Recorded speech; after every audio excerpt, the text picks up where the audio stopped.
Hey, what's up, YouTube fans? So what I wanted to talk about in this video, right, is part of the evolutionary reasons, right, for why many flowers and fruits, right, will have very pretty appearances, very pretty smells, very sweet tastes.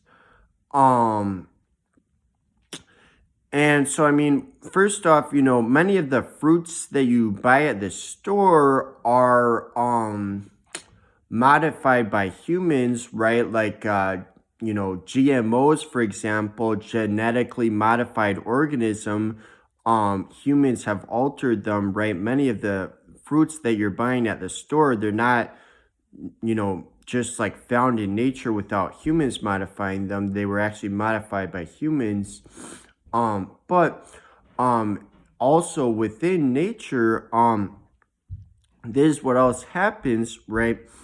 Is that there's actually evolutionary reasons for why flowers would have very bright colors, very pretty smells. Also many fruits would have bright colors and very sweet tastes, because what do fruits and flowers have within them? Seeds, right? And the bright coloration, the pretty, the pretty colors, the pretty smells, that attracts the attention of animals. And this isn't just humans, we know that it attracts the attention of other animals, such as, various insects. It'll attract the attention of various birds. It attracts the attention of orangutans up in the trees, swinging around, picking fruits.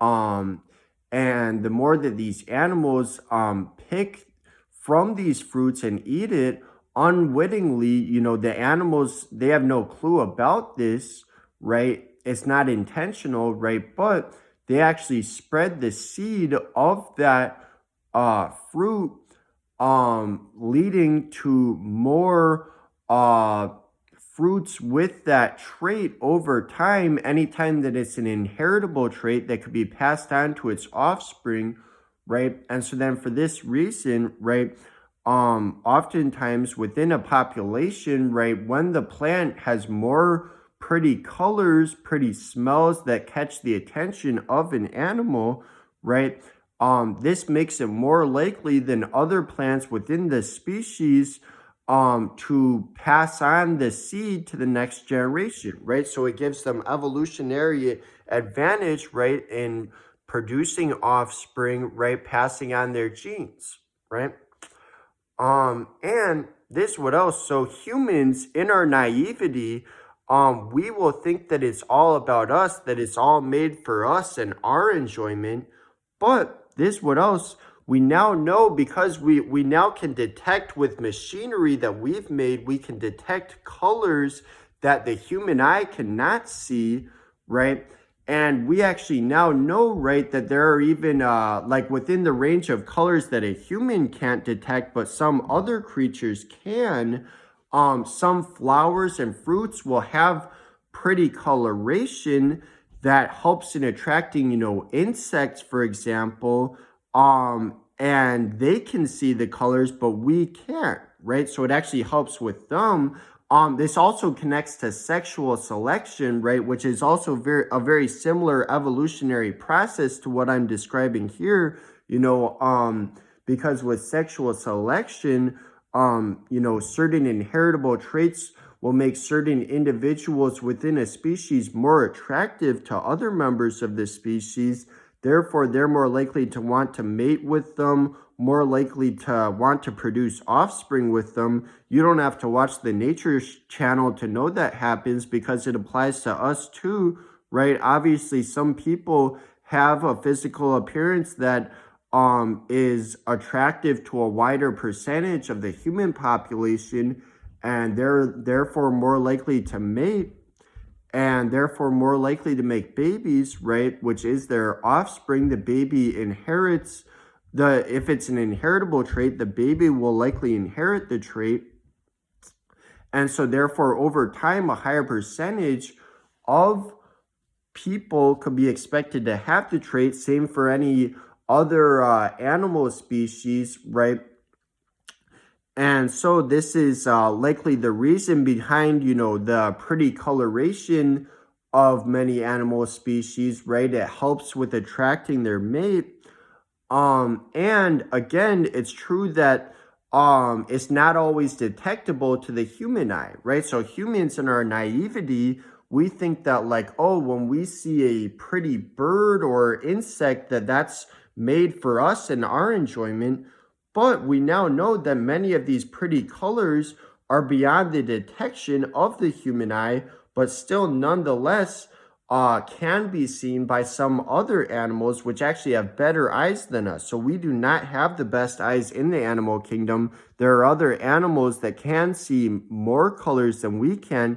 And it's even been shown now that certain species of insect, right, which to us humans, they look identical, but they actually don't interbreed with each other anymore. And the difference of why, right, is actually based on their coloration that only they can see, right? And so scientists were at first confused, right? Like what was driving them towards not interbreeding with each other. Later, they realized with technology where we can now detect colors that the human eye can't see, that was actually the reason for why they were not interbreeding, right? And so that actually comes to prove, right, that it's not all about us, right? Humans will think that nature is all centered around us and that every pretty thing in nature is for us.